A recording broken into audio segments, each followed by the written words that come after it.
আজকে ডিনারে লুচি আর সুজি।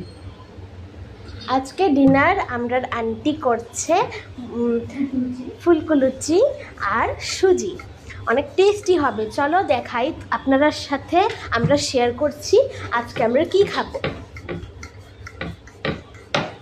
প্রথমে ময়দাটাকে বেলছে আন্টি আর টেস্টি লুচি বানাবে। চলো এই দেখুন ভাজবে এখন।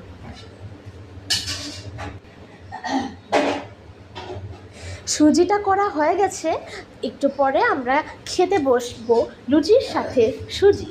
দেখুন লুচিগুলো হচ্ছে, ফুলে উঠছে তেলের মধ্যে। কি সুন্দর করে দেখুন তো আন্টি ভালো করে লুচি করছে। ফুলে উঠতেছে। আজকে আমরা আমাদের ঘরে টেস্টি ফুলকো ফুলকো লুচি